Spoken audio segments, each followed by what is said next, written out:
Bonjour à toutes et à tous, j'espère que vous allez bien. Aujourd'hui, j'ai envie de vous parler de la part du colibri. Donc, c'est une expression qui vient d'une légende amérindienne dans laquelle il y avait un grand incendie de forêt et puis il y avait un colibri qui allait chercher des petites gouttes d'eau avec son bec et qui allait mettre des petites gouttes d'eau sur l'incendie régulièrement et ça agaçait les autres animaux qui lui disaient «Mais tu crois vraiment que tu vas éteindre l'incendie comme ça, là, avec tes petites gouttes d'eau?» Et le colibri répond «Non, mais je fais ma part». Et ça a été repris en fait, notamment par Pierre Rabhi pour, les questions, de protection de l'environnement, de gestes, d'éco-gestes, à un niveau individuel et cetera. On nous dit souvent, «Mais à quoi ça sert de toute façon de faire attention à ce qu'on consomme, de faire attention à ne pas polluer et cetera?» puisqu'évidemment, il y a des multinationales qui polluent, ce sont des décisions gouvernementales qui devraient être prises et cetera.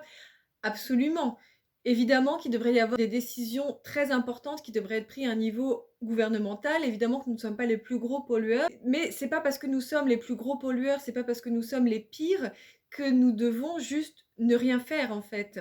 Et évidemment que les sommes des petits gestes ont un impact, même si c'est pas un impact suffisant. Au-delà de ça, je pense que le fait de faire sa part, le fait de faire sa part du colibri, ça a un autre sens pour nous-mêmes. Je pense qu'à partir du moment où on a des idées, on a des convictions, on a des envies, et même si on peut être frustré par tout ce qui peut se passer à l'extérieur, par le manque d'action de la part des autres ou par les actions néfastes d'autres, quand je dis les autres, c'est les autres humains ou c'est à des degrés plus grands, des entreprises, des industries, des gouvernements, etc.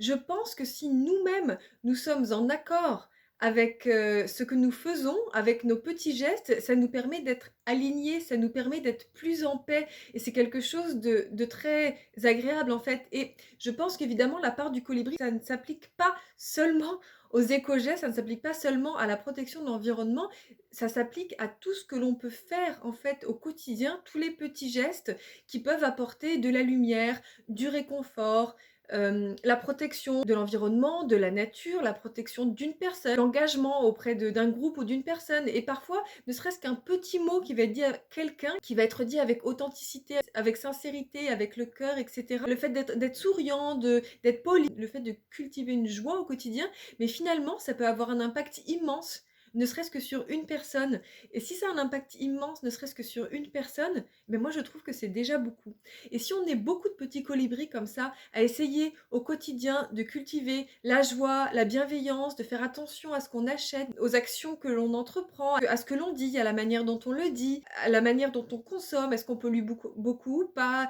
les transports qu'on utilise, etc.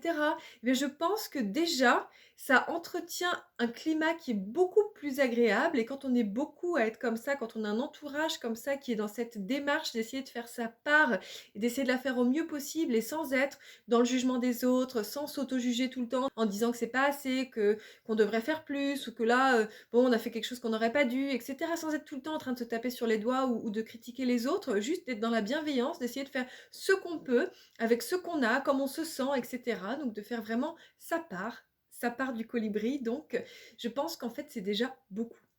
Et le fait d'être aligné avec soi-même, avec ses idées, avec ses convictions, avec son entourage, ça peut apporter vraiment une paix intérieure, une paix de l'esprit, une paix du cœur, une paix dans les relations. Renouveler ce choix de faire sa part du colibri tous les jours, dans tous les domaines qui nous parlent et qui sont importants pour nous, je trouve que c'est déjà énorme, que c'est déjà super. On peut vraiment être en joie grâce à ça. Voilà, j'espère que ça vous a plu, j'espère que ça vous parle. Si c'est le cas, n'hésitez pas à liker, commenter, partager. N'hésitez pas à me dire, où vous êtes et où vous me regardez. J'adore, savoir que mes vidéos voyagent, beaucoup plus que moi d'ailleurs et puis, n'hésitez pas évidemment à vous abonner, à cliquer sur la cloche si vous voulez recevoir des notifications. Je vous remercie beaucoup, je vous souhaite une bonne soirée, une bonne journée et je vous dis à bientôt pour une prochaine vidéo.